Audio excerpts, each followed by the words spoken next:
سلام عليكم. في فيديو اليوم هعمل معاكم ترل الخضار بقطع اللحم، طبق سهل ولذيذ يعتبر كده للمبتدئين واللي لسه واقفين في المطبخ. الخضار معروف بفوائده الكتيرة للجسم، يتاكل كده كوجبة غدا جميلة مع رز بالشعرية ومعاه فراخ أو لحمة. يلا بينا نشوف طريقة الطاجن هنعملها ازاي مع بعض. أول حاجة معايا نص كيلو من الخضار المشكلة، جزر على فاصوليا خضراء على بسلة، وكمان معايا بطاطس بس هحطها في الآخر.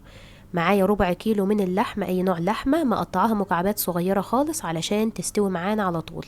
ومعايا زيت، ممكن نستخدم سمنة أو زبدة. ومعايا عصير طماطم.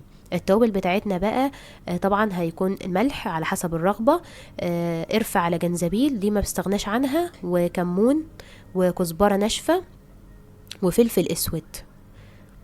في حلة سخنة على النار بقى هنزل بالزيت بتاعي، عايزاها بس يسخن كده شوية عشان ندي اللحمة صدمة فيه وما تنزلش مية.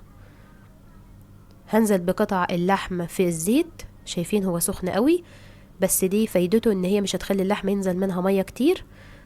هشوح قطع اللحمة لحد ما اتأكد ان ما فيهاش اي نسبة دم فيها، وتاخد كده لون ذهبي.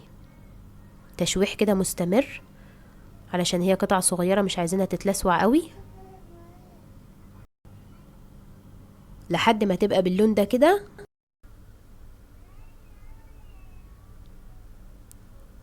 خلاص بقى هكون مجهزة معايا بصلة متوسطة الحجم، مقطعاها كده مكعبات صغيرة. هقلبهم مع بعضها كده لحد ما البصل يدبل وريحته تطلع في اللحمة.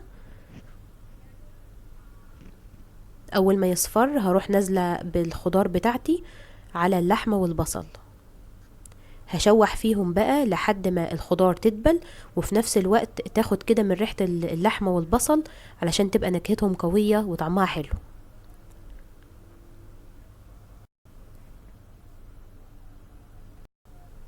هكون مجهزة معايا بقى التوابل بتاعتي، هنزل بيها كلها وهشوحها برضو مع بعضها كده لحد برضو ما الخليط ده بقى ياخد ريحة التوابل، والتوابل ريحتها تطلع مع الخضار.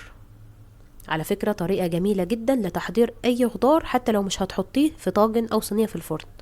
هنزل بمعلقتين من الصلصة، صلصة كده ان هي محفوظة، هقلبها في الخليط ده كويس كده علشان المادة الحافظة تروح منها، والريحة فظيعة جميلة جدا. تشويح بقى كده مستمر، وبعدين انزل بعصير الطماطم، وهقلب المكونات دي كلها كده مع بعضها، وهسيبها اول ما تدخل على الغليان هروح ضيفة قطع البطاطس بتاعتي.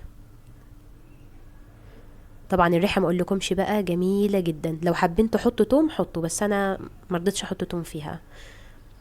هقلب بقى البطاطس مع الخضار، وهضيف شوية من المية كده، وهسيبهم اول ما يدخلوا على نص سوا هروح حطاهم في الصينية بتاعتي او الطاجن اللي هندخله الفرن.